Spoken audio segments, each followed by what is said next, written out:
దేవుడు మనల్ని ప్రేమించి మనకి ఇచ్చినటువంటి శ్రేష్టమైన సమయంలో ఈ కాండము 1వ అధ్యాయము 1-3 వచనాలు అందరం కలిసి చదువుకుందాం. ఆదియందు దేవుడు భూమి ఆకాశములను సృజించెను. భూమి నిరాకారముగాను శూన్యముగాను ఉండెను. చీకటి అగాధ జలముల పైన కమ్మి ఉండెను. దేవుని ఆత్మ జలముల పైన అల్లాడుచుండెను. దేవుడు వెలుగు కమ్మని పలకగా వెలుగు కలిగెను. పరిశుద్ధ గ్రంథాన్ని మనం తెరవగానే మొట్టమొదటిగా మనకు కనిపించేటువంటి వచనాలు ఇవి. ఈ మొదటి వచనముల్లోనే దేవుడు ఒక గొప్ప ఉపదేశాన్ని, ఒక గొప్ప నిరీక్షణకరమైనటువంటి ఆదరణను దేవుడి మాటల ద్వారా మనకు అనుగ్రహిస్తూ ఉన్నాడు. దీన్ని అక్షరముగా చదివితే మనకి ఏమర్థమవుతుంది అంటే ఇది ఒక సృష్టి కార్యము, సృష్టి నిర్మాణములు దేవుడు ఏ రీతిగా చేస్తున్నాడు అని ఈ యొక్క అక్షరాన్ని బట్టి చదివితే మనకు అర్థమయ్యేటువంటిది. కానీ దీనిలో దాగి ఉన్నటువంటి దేవుని ఆత్మ మర్మాన్ని దేవుని ఆత్మ చేత శోధించి చూచినట్లయితే మన జీవితానికి కావలసినటువంటి శుభప్రదమైనటువంటి నిరీక్షణ కలిగించేటువంటి మాటలు, ఆదరణ కలిగించేటువంటి మాటలు, బలపరిచేటువంటి మాటలు, మన జీవితాన్ని సరిచేసేటువంటి మాటలు, దేవునితో మనకున్నటువంటి అనుబంధాన్ని బలపరిచేటువంటి మాటలుగా ఈ మాటలు మనకి కనబడుతూ ఉంటాయి. కాబట్టి ఈ మాటలు మన జీవితాన్ని ఎలా బలపరుస్తాయి, ఎలా ఆదరిస్తాయి, ఎలా మన జీవితానికి శుభప్రదమైనటువంటి నిరీక్షణను అనుగ్రహిస్తాయి అనేటువంటి విషయాన్ని ఒక్కసారి పరిశీలించడానికి మనం ప్రయత్నం చేసినట్లయితే దేవుడు అంటున్నటువంటి మొదటి వచనము ఆదికాండము 1వ అధ్యాయము 1వ వచనంలో ఆదియందు దేవుడు భూమి ఆకాశములను సృజించాడు. ఎలా సృజించాడు? 2వ వచనంలో భూమి నిరాకారముగాను శూన్యముగాను ఉండేది. సృజింపబడుతున్నప్పుడు భూమి ఎలా ఉండేదని చదివిస్తున్నారు? నిరాకారము, ఎటువంటి ఆకారం లేదు. ఇంకా శూన్యముగా ఉన్నది, చీకటి అగాధ జలముల పైన కమ్మి ఉండేది. భూమి నిర్మాణం చేస్తున్నప్పుడు భూమి నిరాకారముగా కనిపించింది, శూన్యముగా కనిపించింది. అంతేకాదు అక్కడ చీకటి కమ్మి ఉన్నట్లుగా ఈ లేఖన భాగాన్ని బట్టి మనం అర్థం చేసుకోవచ్చు. అయితే ఈ నిరాకారముగా ఉన్నటువంటి భూమిని దేవుడు ఎలా మార్చాడు? ఈ శూన్యములో నుండి దేవుడు ఏమిని సృష్టించాడు? ఈ చీకటిలో నుండి దేవుడు ఏమిని కలగజేశాడు? ఇవి ఒక్కసారి ఆత్మీయంగా మనం ధ్యానం చేసినట్లయితే నిజంగా మన జీవితానికి ఎంతో శుభప్రదమైనటువంటి నిరీక్షణ ఈ మాటల ద్వారా కలుగుతుంది. మరి యొక్క మాటలను ధ్యానించడానికి నిరాకారముగా ఉన్నటువంటి భూమిని దేవుడు ఎలా మార్చాడు? యెషయా గ్రంథము 45వ అధ్యాయం 18వ వచనం, ఆకాశములను సృష్టికర్తయగు యెహోవాయే దేవుడు, ఆయన భూమిని కలగజేసి దాన్ని స్థిరపరిచెను. నిరాకారముగా నుండునట్లు ఆయన దాన్ని సృజింపలేదు. ఎలా సృజించలేదు? భూమిని నిరాకారముగా ఉండినట్లుగా దాన్ని సృజించలేదు. మరి ఎలా సృజించాడు? నివాస స్థలమగునట్లుగా దాన్ని సృజించాడు. దేవుడు నిరాకారమైనటువంటి భూమిని నివాస స్థలముగా మార్చాడు. రెండవదిగా శూన్యముగా ఉన్నటువంటి దానిలో నుండి, శూన్యము అంటే మనకు తెలుసు ఏమీ లేదు అని, అటువంటి ఏమీ లేనటువంటి దానిలో నుంచి, శూన్యములో నుండి ఈ రోజు మన కంటితో చూస్తున్నటువంటి సూర్యుడిని, చంద్రుడిని, నక్షత్రాలను, భూమిని, భూమి మీద ఉన్నటువంటి కృత్యములన్నింటినీ, మన కంటికి కనబడనటువంటి ఎన్నో వేల కోట్ల గెలాక్సీస్ ని దేవుడు తన మాట ద్వారా సృష్టించాడు. శూన్యంలో నుండి అద్భుతమైనటువంటి సృష్టిని దేవుడు సృష్టించాడు. అంతేకాకుండా చీకటి క్రమ్మి ఉన్నది, ఆ చీకటిలో నుండి, ఆ అంధకారములో నుండి దేవుడు వెలుగును కలగజేశాడు. అందుకని కొరింథీయులకు రాసినటువంటి 2వ పత్రిక 4వ అధ్యాయము 5వ వచనాన్ని మనం చూసినట్లయితే, అంధకారములో నుండి వెలుగు కలుగును గాక. దేవుడు ఏమన్నాడు? అంధకారములో నుండి వెలుగును కలగజేశాడు. నిరాకారములో నుండి నివాస స్థలమైనటువంటి భూమిని ఇచ్చాడు. శూన్యములో నుండి అద్భుతమైనటువంటి సృష్టిని నిర్మించాడు. అంతేకాకుండా ఈ యొక్క అంధకారములో నుండి దేవుడు గొప్ప వెలుగును కలగజేశాడు.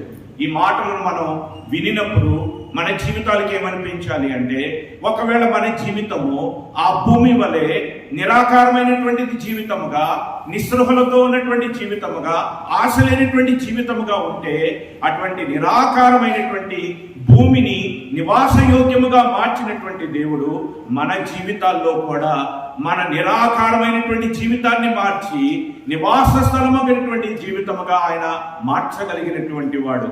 మనల్ని ఆవరించి ఉన్నటువంటి ఈ శూన్యములో నుండి అద్భుతమైనటువంటి సృష్టిని సృష్టించినటువంటి దేవుడు మన జీవితాలను కూడా అద్భుతమైనటువంటి రీతిగా ఆయన మార్చగలిగినటువంటి వాడు. మనకున్నటువంటి పరిస్థితులు, మనకున్నటువంటి ఇబ్బందులు, మన విశ్వాస యాత్రలో మనకు సాతాను కలగజేసేటువంటి ఆ యొక్క శోధనను బట్టి కానీ, లేదా మన యొక్క బలహీనతను బట్టి కానీ మనం పడిపోయి చెడిపోయి దేవునికి దూరం అయిపోయి అంధకారంలో ఉంటున్నటువంటి రీతిలో మన బ్రతుకు అనేటువంటిది నిస్సహాయంగా మారిపోయి రాబోయేటువంటి కాలం అంతా శూన్యముగా మనకి కనబడుతూ ఉంటే దేవుడు అంటున్నాడు, అటువంటి శూన్యంలో నుండి నేను అద్భుతమైన సృష్టి సృష్టించాడు.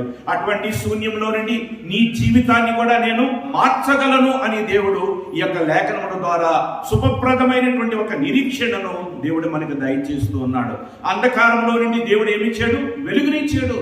ఈ రీతిగా అంధకారంలో నేనున్నాను, నాకెవరూ తోడు లేరు, ఎటు చూచినా నాకు సహాయం లేదు. అంధకారం చీకటిలో ఉంటే ఏముంటుంది చెప్పండి?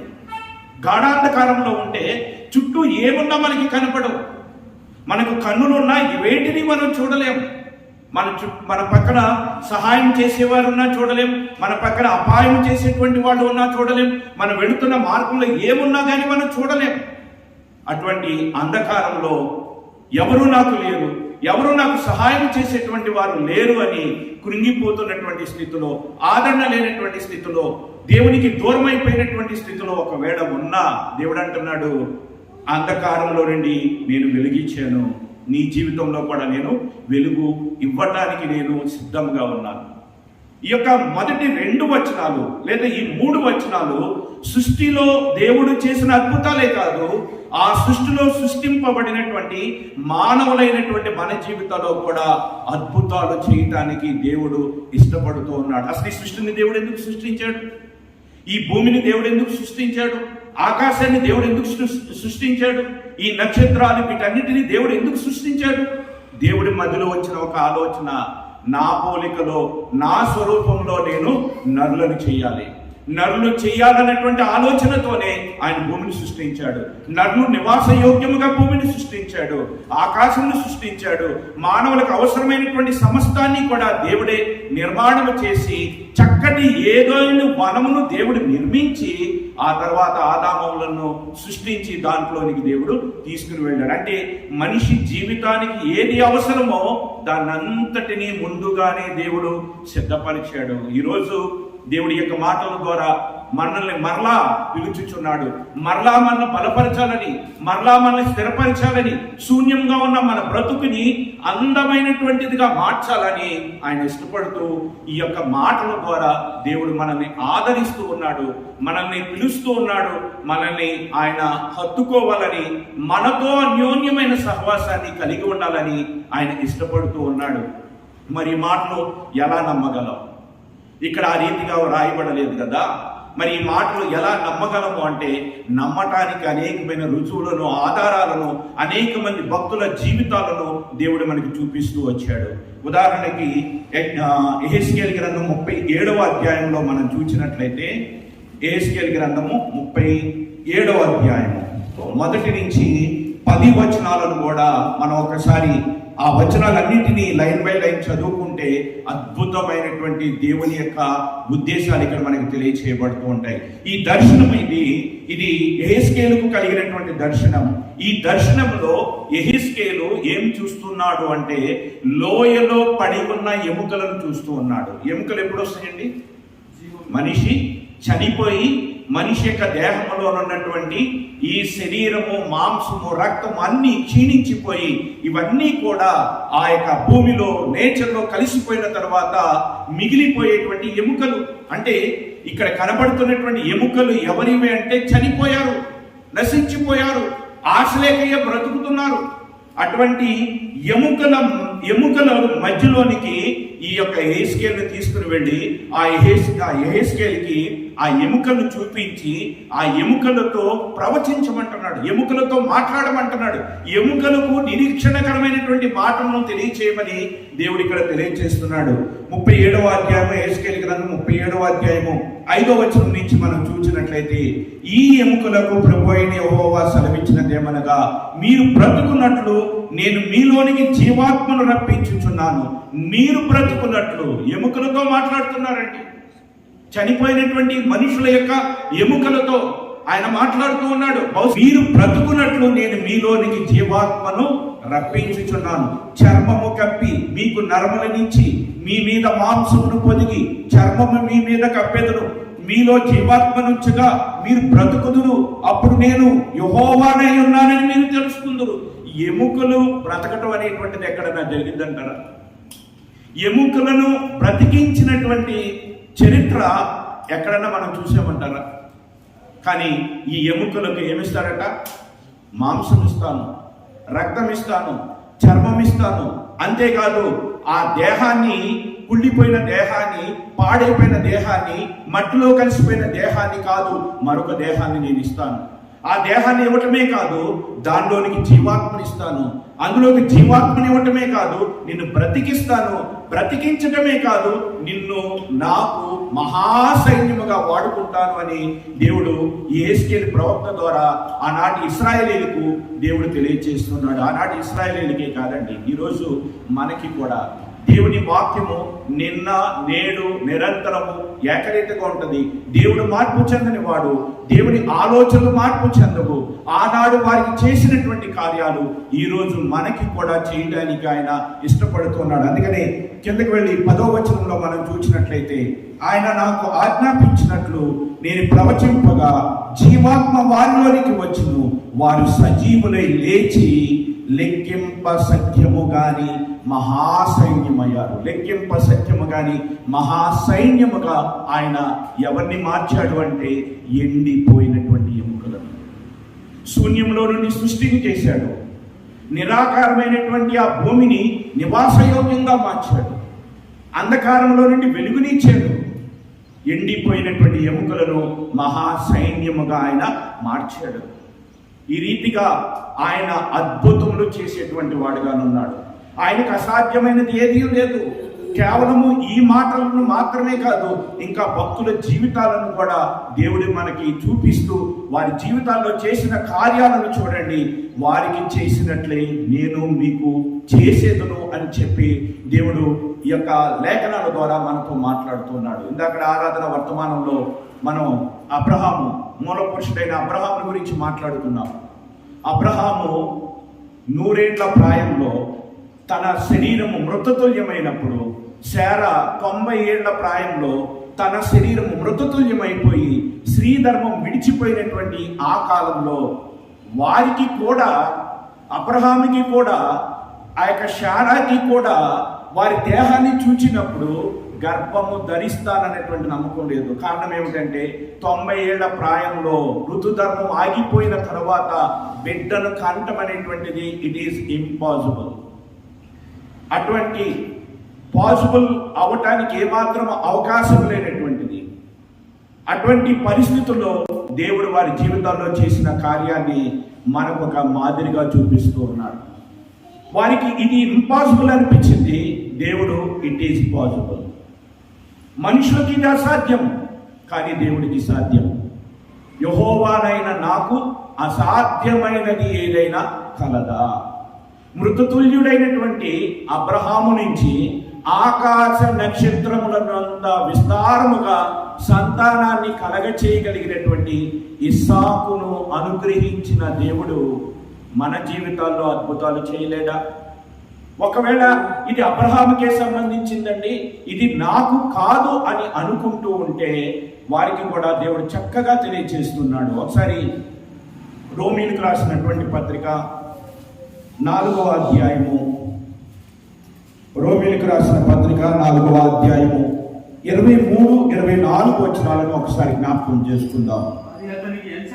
అది అతనికి ఎంచబడినని ఒకవేళ మనం అనుకుంటే ఇది అబ్రహాముకేనండి, అబ్రహాము జీవితంలో చేసిన కార్యాలు దేవుడు మరి ఎవరి జీవితాల్లో చెయ్యడండి అని అనుకుంటే అది అతనికి ఎంచబడినని అతని నిమిత్తము మాత్రమే కాదు, కానీ మన ప్రభువైన యేసును మృతులలో నుండి లేపిన వానియందు విశ్వాసం ఉంచిన మనకును, నమ్ముతున్నారు ఈ మాట, మనకును ఎంచబడునని మన నిమిత్తమే ఈ మాటలు రాయబడి ఉన్నాయి.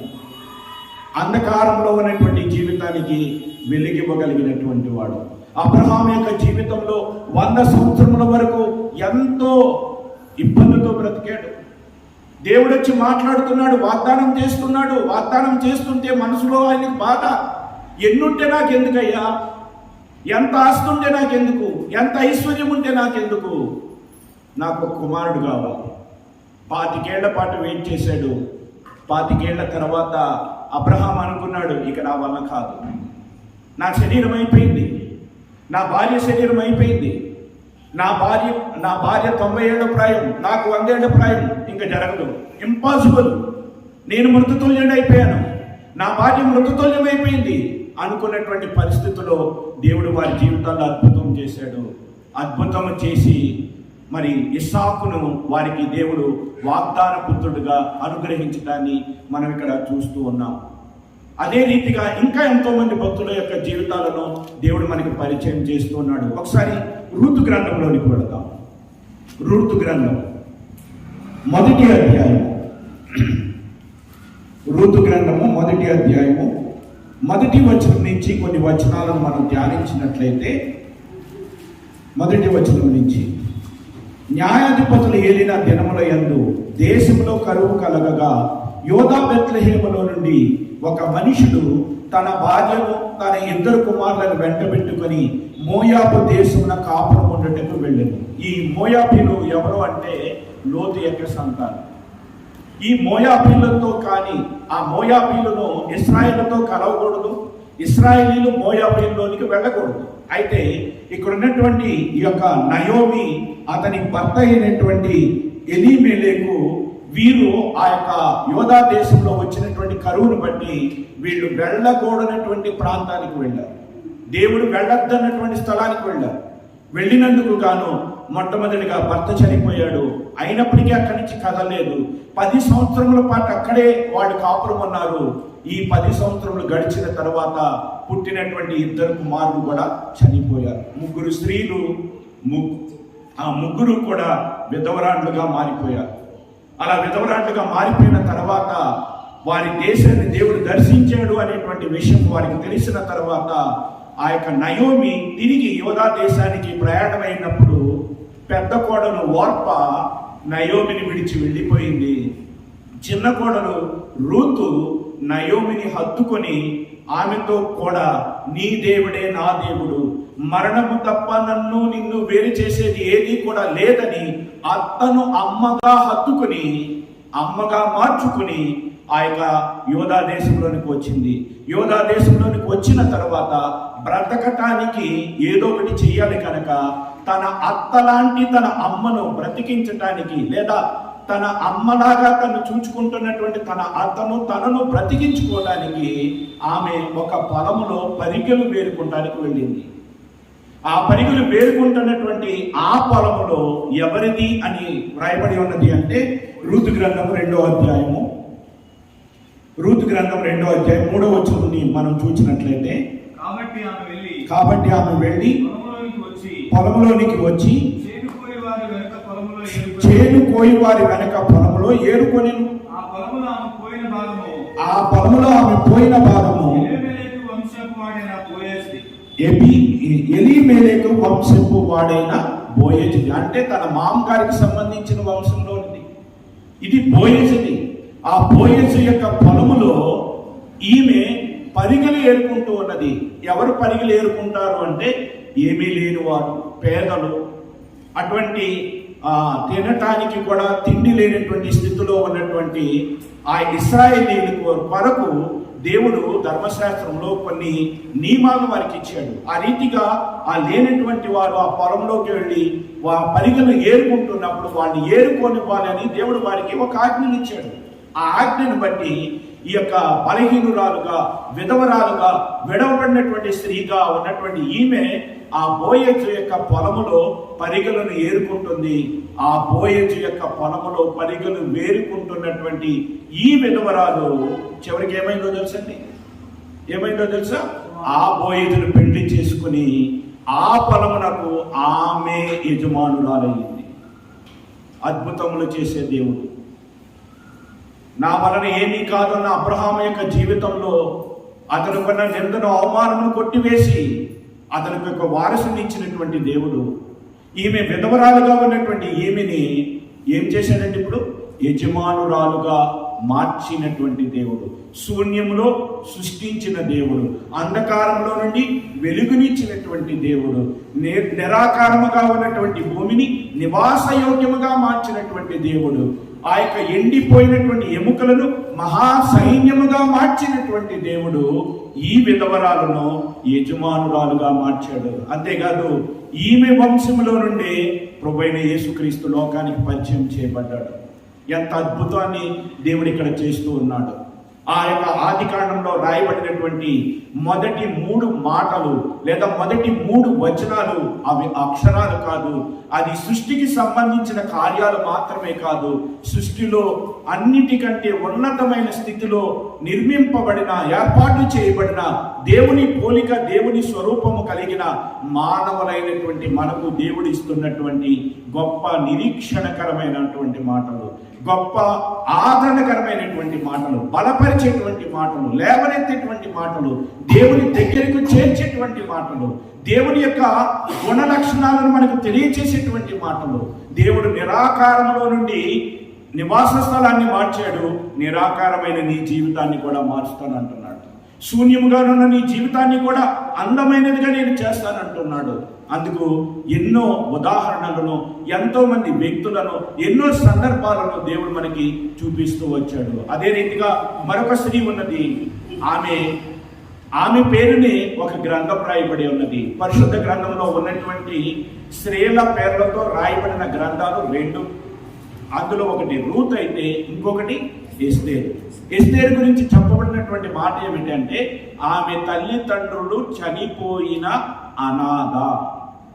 అటువంటి అనాథగా ఉన్నటువంటి ఆమెను ఏం చేశాడో మనందరికీ తెలుసు. ఏం చేశాడండి?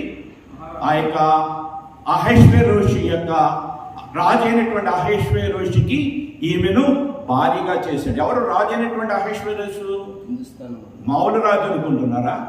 భారతదేశానికి రాజు అనుకుంటున్నారా? అక్కడ రాయబడింది, మన దేశం యొక్క పేరు కూడా అక్కడ లిఖించబడింది. హిందూ దేశము మొదలుకొని కూషు దేశము వరకు.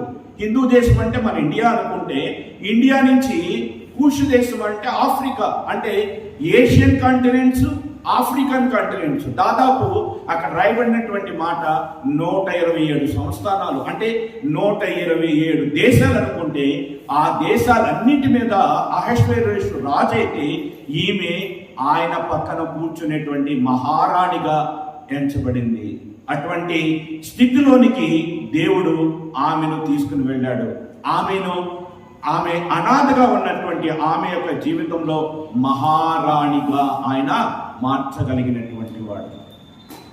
నిరాకారంలో నుండి నివాస స్థలాన్ని, అంధకారంలో నుండి వెలుగును, శూన్యంలో నుండి అద్భుతమైన సృష్టిని, ఇంపాసిబుల్, నాకు ఇది సాధ్యము కాదు అనేటువంటి దానిలో నుండి సాధ్యము అయ్యేటువంటి కార్యాలను ఆయన చేయగలిగినటువంటి వాడు. ఈరోజు ఈ మాటలు వింటున్నటువంటి మనము వారికి జరిగినటువంటి రీతిగా, వారి జీవితాల్లో అద్భుతాలు చేసినటువంటి రీతిగా మన జీవితాల్లో కూడా దేవుడు అద్భుతాలు చేయాలి, నాకున్న చీకటి తొలగింపబడాలి, నాకున్న అంధకారంలో నుండి నేను బయటికి రావాలి అని అనుకుంటే, మనము కూడా వారి వలె దేవుని యందు విశ్వాసం ఉంచితే, వారి వలె దేవుని యందు స్థిరమైనటువంటి నమ్మకాన్ని కలిగి ఉంటే, వారికి మేలు చేసిన దేవుడు మనకి కూడా మేలు చేయువాడై ఉన్నాడు. ఆయన పక్షపాతము చూపించే దేవుడు కాదు. ఇశ్రాయేలీయులకు ఒక విధంగాను, క్రైస్తవులకి మరొక రకంగాను చేసేటువంటి దేవుడు కాదు. ఆయన మారిపోయే దేవుడు కాదు. ఆయన మార్పు చెందినటువంటి వాడు. ఆయన అంటున్నటువంటి మాట, ఈరోజు వారి జీవితాల్లో దేవుడు ఏ కార్యాలు చేశాడో అటువంటి కార్యాలు మన జీవితాల్లో కూడా మనం చూడాలంటే వారు ఏ రీతిగా నడుచుకున్నారు, వారు అటువంటి కష్ట పరిస్థితుల్లో, శోధన పరిస్థితుల్లో, ఇబ్బందికరమైనటువంటి పరిస్థితుల్లో వారు ఎలా జీవించారు, ఎలా దేవుని యందు నమ్మిక ఉంచారు, ఎలా దేవుని యందు విశ్వాసం ఉంచారో ఆ రీతిగా అదే విశ్వాసంలో మనం కూడా కొనసాగితే వారికి అద్భుతములు చేసిన దేవుడు మన జీవితంలో కూడా అద్భుతములు చేయగలిగినటువంటి వాడుగా ఉన్నాడు. ఇందాక ఆరాధన వర్తమానంలో యెహోషువను గురించి మనం ధ్యానం చేశాం. యెహోషువ యోధా దేశానికి రాజుగా ఉన్నాడు. యోధా దేశానికి రాజుగా ఉన్నప్పుడు అక్కడ ఉన్నటువంటి శత్రువులు అమ్మోనీయులు, మోయాబీలు, ఇంక మరికొంతమంది అందరూ కలిసి ఈ యొక్క యోధా రాజు అయినటువంటి యెహోషాపాతును ఆ యొక్క ప్రజలను జయించి ఆ దేశాన్ని స్వాధీనపరచుకోవాలని శత్రువులందరూ కూడా లోయలో కూడి ఉన్నప్పుడు వారిని చూచినటువంటి ఇశ్రాయేలీయులకు, యెహోషువకు మొదట భయము కలిగింది. ఆ భయాన్ని బట్టి వారు దేవుని దగ్గరికి వెళ్ళారు. ఎందుకంటే వారి బలం చాలదు, వారిని గెలవటానికి వీళ్ళ శక్తి సరిపోదు. యోధా దేశం అనేటువంటిది చాలా చిన్న దేశం. అక్కడ ఉన్నటువంటి వారు అమ్మోనీయులు, మోయాబీలు, ఇంకా మరికొంత మంది వారితో కలిసి ఉన్నారు. అటువంటి పరిస్థితుల్లో వాళ్ళు చేసింది ఏంటి? అక్కడ ఆరాధన వర్తమానంలో మనం ఏం చదువుకున్నాం? వాళ్ళు ఆయుధములు పట్టలేదు. వారు ఎంచుకున్నటువంటి మార్గము స్తుతి మార్గము. వారి శ్రమ కాలంలో దేవుని స్తుతించారు. వారి కష్టకాలంలో దేవుని జ్ఞాపకం చేసుకున్నారు.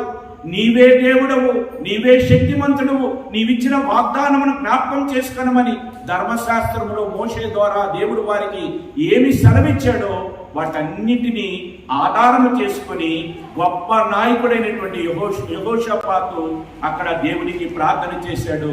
ఆ రీతిగా ప్రార్థించడం ద్వారా ఏం జరిగిందో మనం చూసాం. ఏం జరిగిందండి? కత్తి లేకుండానే శత్రువు తన కత్తితో తానే పొడుచుకుని చనిపోయాడు. అలా చనిపోయినటువంటి ఆ లోయ, అది అప్పటి వరకు ఒక లోయ, దానికి ఏ పేరు ఉన్నదో తెలియదు, కానీ అప్పటి నుంచి ఆ లోయ బెరాకా లోయగా మార్చబడింది, స్తుతి లోయగా మార్చబడింది. వారు భయపడినటువంటి వారి శత్రువు చనిపోయి వాళ్ళ కాళ్ళ ఎదుట పడి ఉంటే వాటిని బట్టి దేవుడు వారి నోట స్తుతిని ఉంచాడు. ఆ స్తుతిని బట్టి వారు దేవుని స్తుతించడాన్ని మనం చూస్తూ వచ్చాం. ఈరోజు అటువంటి కార్యాలు దేవుడు మన జీవితాల్లో కూడా చెయ్యాలి అంటే మనము కూడా వారి వలె స్తుతించే వారుగా, ప్రతి పరిస్థితుల్లో దేవుడి మీద ఆధారపడేటువంటి వారిగా, దేవునికి అప్పచెప్పుకునేటువంటి వారుగా మనం ఉంటే ఈ దినములో కూడా దేవుడు అటువంటి కార్యాలు చేయటానికి ఆయన సిద్ధంగా ఉన్నాడు. ఆయన అద్భుతములు చేసేవాడు, ఆయన ఆశ్చర్య కార్యములు చేసేటువంటి వాడు. అసలు ఆయన మనల్ని ఎందుకు ఏర్పాటు చేసుకున్నాడండి? ఎందుకు యేసుక్రీస్తుని ఈ లోకంలోనికి పంపించాడు? మనము దుష్టత్వంలో నుండి విడుదల పొందాలి, సాతాను యొక్క అధికారంలో నుండి విడుదల పొందాలి, నిత్య నరకం నుంచి మనం తప్పింపబడాలి. మనము నరకం నుంచి తప్పింపబడాలి అని ఆయన మన నిమిత్తము ఆ కల్వరి శిలువలో ఆ యొక్క నరకం అంతటినీ కూడా ఆయన అనుభవిస్తూ వచ్చాడు. ప్రభువైన యేసుక్రీస్తు ఆ యొక్క పరలోకంలో నుండి ఎందుకు భూమి మీదకి దిగి వచ్చాడు? ఎందుకు మనం అనుభవించవలసినటువంటి నరక శిక్ష ఆయన అనుభవించాడు అంటే మనము దుష్టత్వం నుంచి తప్పింపబడాలి, సాతాను యొక్క బంధకములో నుంచి మనం తప్పింపబడాలి, అపవాది యొక్క చెరలో నుంచి మనం విడిపింపబడాలి. అందుకోసమే ఆయన పరలోకపు మహిమను విడిచి భూలోకానికి దిగి వచ్చాడు.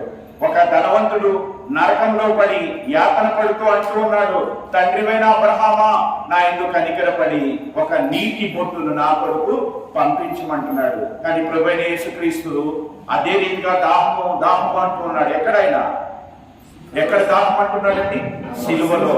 ధనవంతుడు తాను చేసిన పాపమును బట్టి నరకంలో పడితే ప్రభువైన యేసుక్రీస్తు మన పాపమును బట్టి ఆయన కల్వరి శిలువలో ఆ నరకమంతటిని కూడా ఆయన అనుభవించాడు. ఆ నరకమంతటిని అనుభవించి ఆయన దాహము కొని ఉన్నాను, దప్పికుని ఉన్నాను అని అంటున్నాడు. కారణం ఏమిటంటే మన పాపం అంతయు కూడా ఆయన మీద మోసుకొని, ఆ పాపం వల్ల వచ్చే జీతము నిత్య నరకము కాబట్టి ఆ నరక శిక్ష యావత్తును కూడా ఆయన కల్వరి మన కొరకు భరించడం జరిగింది.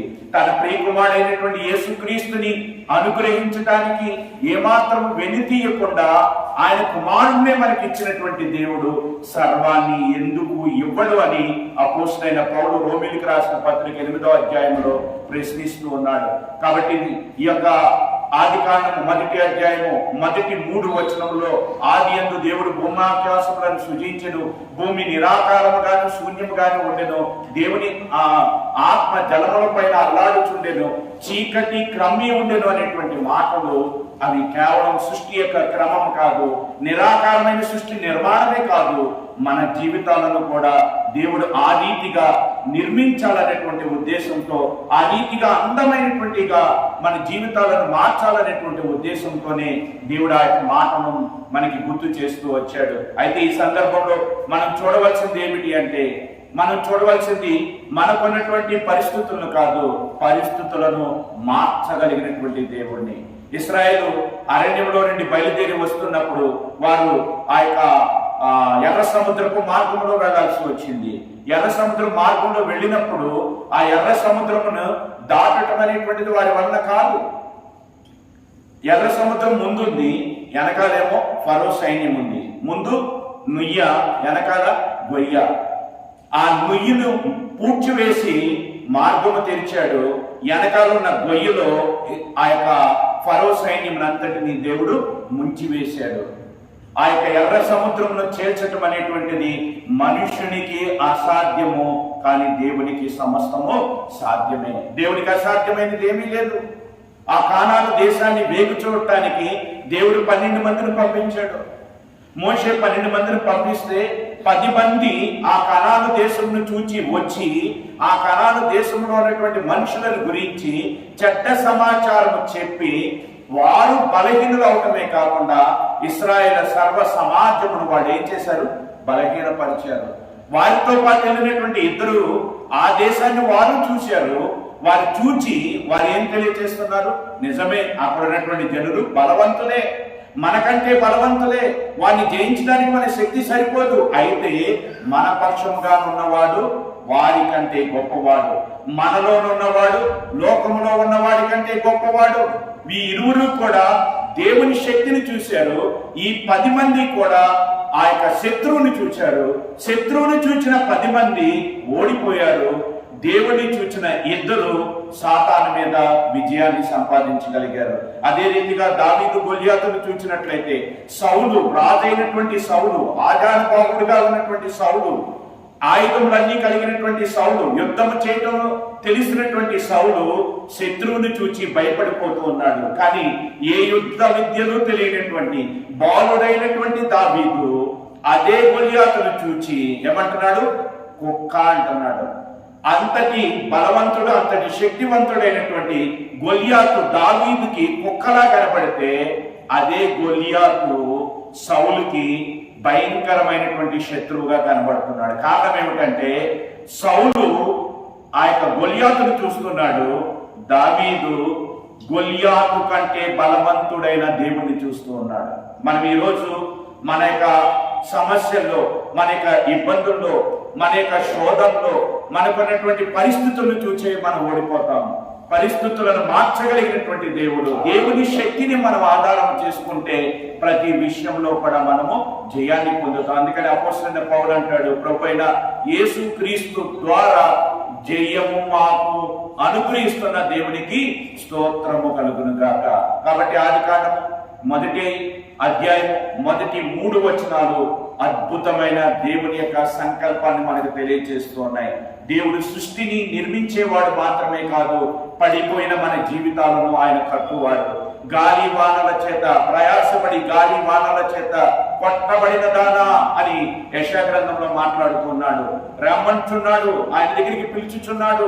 ఒకవేళ ఆయన మాట విని ఆయన దగ్గరికి వచ్చినట్లయితే ఆయన అంటున్నాడు, నీలాంబరములతో నీ యొక్క గుమ్మములను కడతాను, రక్తములతో మరి నీ యొక్క కోటలను కడతాను అని చెప్పి దేవుడు అక్కడ వాగ్దానం చేస్తూ ఉన్నాడు. ఆ రీతిగా ఆయన కొట్టువాడు కాదు, ఆయన కట్టువాడు. ఆయన మనల్ని కట్టేటువంటి వాడు, ఆయన మనల్ని కొట్టేటువంటి వాడు కానే కాదు. తన కుమారుడైన యేసుక్రీస్తుని అప్పగించడానికి వెలితీయనటువంటి వాడు. తన కుమారుడి కంటే ఏది దేవుడికి గొప్ప కాదండి. ఆ కుమారుడినే మనకి ఇవ్వడానికి వెలితీయనటువంటి దేవుడు సమస్తాన్ని ఇవ్వలేడంటారా? ఒకసారి ఆలోచించండి.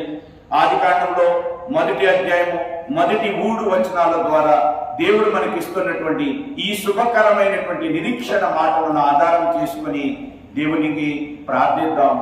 ఆ రీతిగా ప్రార్థించినట్లయితే చెరలో ఉన్న మనకు ఆయన విడుదల కలగచేసేవాడు, అంధకారంలో ఉన్న మనకు ఆయన వెలిగించేటువంటి వాడు. ఈ మాటలను ఆధారం చేసుకుని మన విశ్వాస జీవితంలో ప్రార్థించి దేవుని కృపను మనం పొందుకుందాం.